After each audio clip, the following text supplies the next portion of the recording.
Salary पूर्णिमा के चांद की तरह होती है। महीने में बस एक बार आती है और धीरे धीरे करके छोटी होते होते मात्र 15 दिनों में गायब हो जाती है। अब चांद तो धीरे धीरे वापस से बढ़ने लगता है, पर हमारा पैसा एक बार खर्च हो गया तो अगले 15 दिनों के लिए उधार, कर्जे या बची कुची सेविंग से निकालना पड़ता है। पर क्या कोई ऐसा तरीका है कि ये पैसा धीरे धीरे घटने की बजाय बढ़ता चला जाए और बढ़ते बढ़ते इतना हो जाए कि हमारी सारी जरूरतें पूरी करके हमें अर्ली रिटायरमेंट और फाइनेंशियल फ्रीडम दिला दे। देखो, वॉरेन बफेट का कहना है कि अगर आपको लाइफ में अमीर बनना है, सक्सेसफुल बनना है, तो आपको कुछ बाकी लोगों से ज्यादा स्मार्ट नहीं, बस बाकी लोगों से ज्यादा डिसिप्लिन्ड होना है। यानी थोड़ा थोड़ा पैसा खर्च करने की बजाय अगर आप इन्वेस्ट करने पर ध्यान दो तो कुछ ही सालों में जो आपको अमीर बना देगा वो है पावर ऑफ कंपाउंडिंग। और ऋषभ और आकाश के साथ भी कुछ ऐसा ही हुआ। तो शौर्य, ऋषभ और आकाश तीन दोस्त रायपुर से मुंबई आए। आंखों में नौकरी के अलग अलग सपने लिए। तीनों के पास अच्छी इंजीनियरिंग की डिग्री थी और साथ ही अमीर होने का सपना भी। ऋषभ का शुरू से रियल एस्टेट की तरफ इंटरेस्ट था और आकाश का स्टॉक मार्केट की तरफ। तो वहीं शौर्य सिर्फ अपनी लाइफस्टाइल अच्छी बनाना चाहता था। शौर्य को लाइफ में हर चीज जल्दी चाहिए थी और लकीली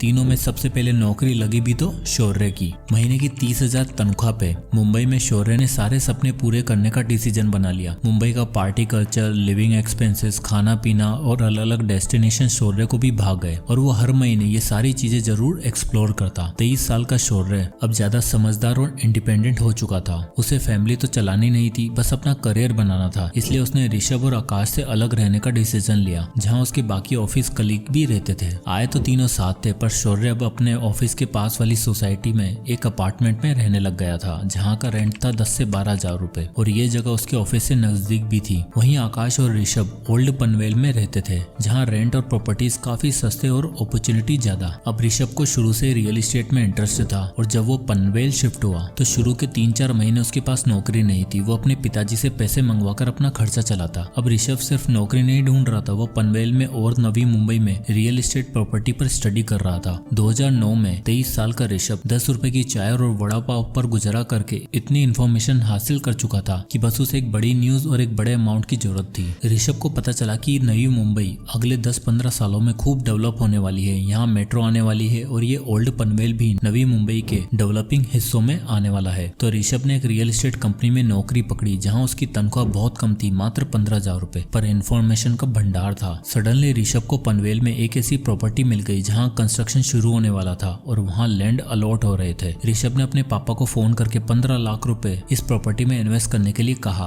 और ये वादा किया कि 10 साल के अंदर अंदर यहाँ डेवलपमेंट होने वाला है और हम इसी 3-4 प्रॉपर्टी खरीद के पूरी तरीके से फाइनेंशियली फ्री हो जाएंगे। अब एक इंडियन फादर कहाँ मानने वाले थे, पर कैसे भी करके ऋषभ ने उन्हें कन्विंस किया और 15 लाख रुपए डलवा लिए। साल 2011 में वो प्रॉपर्टी बनकर तैयार हो गई। उसके साथ ही वहाँ शॉपिंग कॉम्प्लेक्स, हॉस्पिटल, स्कूल बना। ऋषभ ने वो प्रॉपर्टी रेंट पर डाली और 2% का रेंटल यील्ड निकाला। अब ऋषभ की प्रॉपर्टी का दाम बढ़ते जा रहा था और शुरुआती 5 सालों में उसकी प्रॉपर्टी ने रंग दिखाना शुरू कर दिया और 5 साल में उसकी प्रॉपर्टी की वैल्यू 30,17,000 हो चुकी थी और उसे मंथली 60,000 रुपए रेंट आने लग गया था। साथ ही उसकी जॉब भी अच्छी होती जा रही थी। ये दिखाता है कि ऋषभ ने पैसा कमाने से भी पहले उसको ऐसी जगह इन्वेस्ट करने के बारे में सोचा जहां उसको फ्यूचर में इनकम आती रहे। वहीं दूसरी तरफ शौर्य 2011 में 25 साल का हो चुका था और अब उसकी लाइफ पूरी तरीके से चेंज हो चुकी थी। उसे मुंबई की फ्लैशी कल्चर की आदत लग चुकी थी और अब वो लाइफ के बड़े बड़े परचेज बिना कुछ सोचे समझे करने लग गया था। 50,000 सैलरी होने के बाद और 3 साल नौकरी करने के बाद शौर्य हर वो काम करने लग गया था जो उसके कलीग किया करते। उसके दोस्तों ने गाड़ी खरीदी तो शौर्य का भी मन हुआ कि अपनी गाड़ी ली जाए। भाई साहब शोरूम में जाते हैं और इन्हें पसंद आती है 6 लाख रुपए की सीडेन गाड़ी। अब 6 लाख रुपए एक साथ तो नहीं थे तो बनवा ली EMI। और अब आप यहाँ देख ही सकते हो कि रेंट के साथ साथ शौर्य का 12,000 रुपए का एक और फिक्स्ड खर्चा हो गया है। 50,000 की सैलरी में शौर्य 12,000 रेंट पे करता था और 12,000 गाड़ी की EMI, यानी 24 से 25,000 का खर्चा फिक्स्ड। अब गाड़ी आ गई थी, महंगी बातचीत हो गई थी, तो अब तो जीवन में किसी हमसफर का आना बनता था। और लाइफ पार्टनर आते ही शौर्य ने अपने आप को ऐसे प्रेजेंट किया जैसे उसके पास बहुत पैसा है और वो खूब पार्टी और मजे करता है। शौर्य की पार्टनर ने भी अपने मन में शौर्य के लिए वही इमेज बना ली और अब शौर्य के पास 25,000 एक्स्ट्रा बचते भी थे, अब वो भी नहीं बच रहे थे। धीरे धीरे टाइम बीता। शौर्य अच्छी जॉब की तलाश में स्विच करता रहा। उसने अपनी फैमिली बनाई, शादी करी, पर इस बीच में वो जब भी अपने दोस्तों के बारे में सोचता तब उसे यही लगता कि यार मैं कहां से कहां आ गया हूं और वो लोग अभी वहीं के वहीं पड़े हुए होंगे। फाइनली 11 साल काम करने के बाद जब शौर्य 36 साल का हो चुका था तब उसे ऐसी जॉब मिल गई थी जहां उसे 1 लाख रुपए पर मंथ मिल रहा था और अब शौर्य को लगा कि टाइम आ गया है खुद का घर लेने का। शौर्य और उसकी वाइफ अब मुंबई में एक अच्छा घर की छानबीन में लग गए थे और फाइनली पनवेल में एक प्रॉपर्टी पसंद आती है। 3 BHK अपार्टमेंट, और वो भी फुली फर्निश्ड, जो उन्हें 90 लाख रुपए मिल रहा था। अब 1 लाख की सैलरी वाला आदमी, चलो दोनों मियाँ बीवी की कंबाइंड इनकम 2 लाख भी मान लो, तो 90 लाख तो एक साथ अफोर्ड कर नहीं सकते थे। इसलिए उन्होंने 20 लाख की सेविंग से डाउन पेमेंट करी और बचे 70 लाख की EMI बनवा ली। अब आप यहाँ देख ही सकते हो कि लगभग 58,000 पर मंथ की EMI पे उन्होंने फाइनली अपना ड्रीम हाउस ले ही लिया। सारा पेपर वर्क और लोन प्रोसीजर कंप्लीट होने के बाद जब प्रॉपर्टी ओनर का खुलासा हुआ तो शौर्य के होश ही उड़ गए। असल में जिस नवी मुंबई में शौर्य ने प्रॉपर्टी खरीदी थी वो ऋषभ की ही प्रॉपर्टी थी, एग्जैक्टली वही प्रॉपर्टी जो उसने 2011 में 15 लाख रुपए की खरीदी थी। और अब आप यहाँ देख ही सकते हो कि 11 साल बाद यानी 2022 में जब वो अपनी प्रॉपर्टी बेचने गया तब उसकी वैल्यू 69,78,000 रुपए हो चुकी थी और उसने शौर्य को वही फ्लैट 90 लाख रुपए में बेचा। दरअसल ये परिवर्तन इसलिए हो पाया क्योंकि 2011 में दिखने वाला पनवेल अब 2022 में कुछ ऐसा दिखता था जहाँ सब कुछ पूरी तरीके से डेवलप्ड हो चुका था। ऋषभ ने जो स्पेकुलेट करके प्रॉपर्टी का दाव खेला था वो बिल्कुल सही बैठा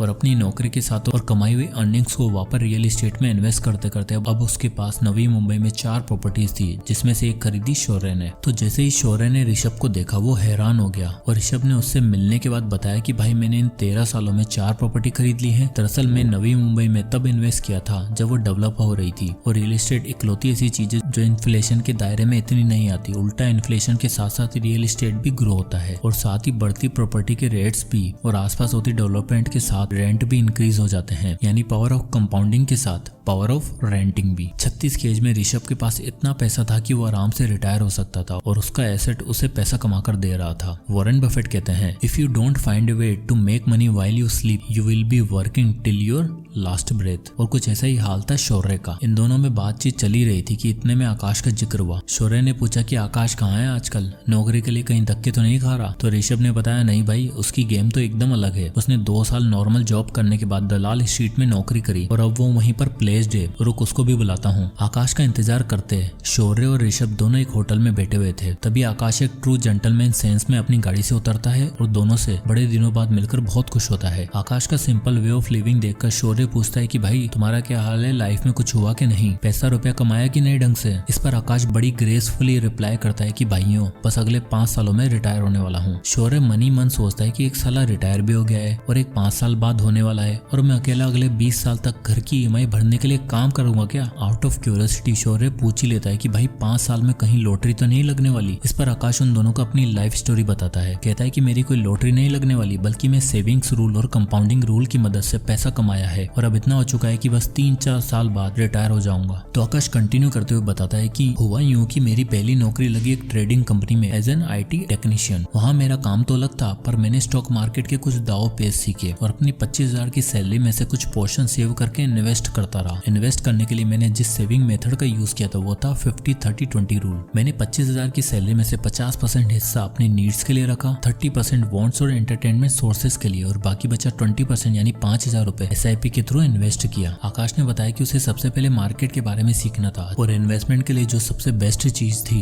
वो था इंडेक्स फंड। इसलिए उसने 5,000 रुपए इंडेक्स फंड में SIP करने का फैसला लिया। इंडिया में निफ्टी 50 इंडेक्स फंड सालाना 10 से 12% का रिटर्न देता है और स्टॉक इस बीच में कैसे परफॉर्म करते हैं आकाश ने अच्छे से सीख लिया था। 5 साल इन्वेस्ट करने के बाद और स्टॉक मार्केट के बारे में सीखने के बाद आकाश को समझ आ चुका था कि अब अगर पैसा कमाना है और अर्ली रिटायरमेंट चाहिए तो अपना बिजनेस बिल्ड करने के साथ साथ इन्वेस्टिंग शुरू करनी होगी। आकाश अब अपनी जॉब के साथ साथ फ्रीलांस फाइनेंशियल असिस्टेंट भी दिया करता था। 28 की उम्र में जहां लोगों को समझ नहीं आता कि UPSC की पढ़ाई करें या नौकरी करें, वहीं आकाश 3 काम करके पैसा कमा रहा था और महीने का 1 से सवा लाख रुपए अर्न कर रहा था। इसके बाद आकाश ने बताया कि सबसे पहले मैंने जो 5 साल SIP से पैसे बनाए थे उसको मैंने विड्रॉ किया। उसने बताया कि 5 सालों में उसने निफ्टी 50 इंडेक्स फंड जो उन्हें एवरेज सालाना 10 से 12% का रिटर्न दे रहा था, वहां से उसके 5,000 रुपए 10% के स्टेप अप से 5 सालों में 4,92,000 रुपए बन चुके थे। इन 4,92,000 में से उसने 8,000 एक्स्ट्रा ऐड किए और सबसे पहले 5 लाख रुपए की लमसम इन्वेस्टमेंट करी स्टॉक्स में। इस स्टॉक पोर्टफोलियो में उसे 17% का एवरेज रिटर्न मिल रहा था और आप 10 साल बाद देख ही सकते हो उसके पास कितना पैसा हो चुका होगा, 24 लाख रुपए। पर आकाश जानता था कि अर्ली रिटायरमेंट के लिए सिर्फ इतना काफी नहीं था, इसलिए उसने निफ्टी 50 इंडेक्स फंड में फिर से SIP करने का फैसला किया, पर इस बार 5,000 की नहीं बल्कि एक तगड़े अमाउंट की। आकाश चाहता था कि वो मात्र 10 से 12 साल में 1 से 1.5 करोड़ के अमाउंट को सिक्योर करने के बाद रिटायर रिटायर हो जाएगा, जिसके लिए उसने डिसाइड किया कि हर महीने वो 1,20,000 की इनकम में से 30,000 पर मंथ इन्वेस्ट करेगा और 732 रूल कंपाउंडिंग का यूज करेगा। तो ये 732 रूल ऑफ कंपाउंडिंग कहता है कि अगर आप एक सर्टेन अमाउंट हर साल 10% से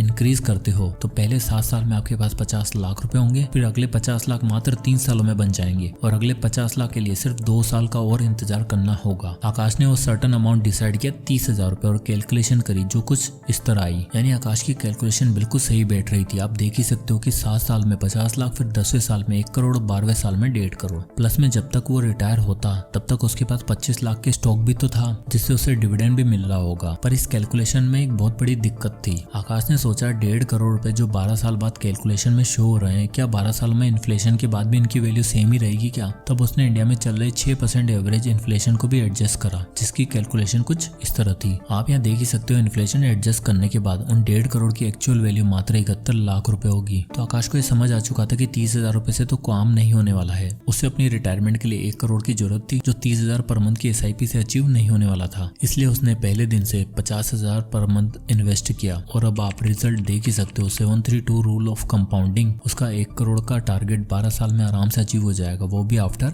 इन्फ्लेशन। यानी अगर तीनों दोस्तों में देखा जाए तो आकाश ने बाकी दोनों को आराम से आउट प्ले कर दिया। चलो ऋषभ को तो रियल एस्टेट में पावर ऑफ कंपाउंडिंग देखने को मिल गई और 36 की एज में वो फाइनेंशियली फ्री भी हो गया। अब देखो रियल एस्टेट में आपको बल्क में कैपिटल चाहिए जो सही टाइम पे ऋषभ के पापा ने डाल दी। पर आकाश की टेक्निक और मल्टीपल इनकम सोर्सेज से पैसा कमाने की अप्रोच सबसे ज्यादा रियलिस्टिक और एप्लीकेबल लगती है, जिसको शौर्य ने कभी समझने की कोशिश ही नहीं करी। अभी 36 की एज में ऋषभ रिटायर हो चुका था और आकाश भी 3-4 साल बाद रिटायरमेंट लेने ही वाला था। पर शौर्य वो तो भी 20 साल और नौकरी करेगा क्योंकि उसके घर की EMI जो चुकानी है, बच्चे का महंगा स्कूल में एडमिशन करवाया है, उसकी फीस भी भरनी है और जो महंगी लाइफस्टाइल शुरू से बनाई थी उसे मेंटेन भी तो करना है, जिसमें आराम से 1 से 1.5 लाख रुपए खर्च हो ही जाएंगे। ये एक सबसे बड़ा डिफरेंस है रिच और मिडिल क्लास माइंडसेट के लोगों में। मिडिल क्लास माइंडसेट के लोग पैसा आते ही उसे 10 जगह खर्च करने की सोचते हैं। आप में से कितने ऐसे होंगे जिनकी सैलरी आने से पहले एक शॉपिंग लिस्ट रेडी होती है? कमेंट में यस लिखो।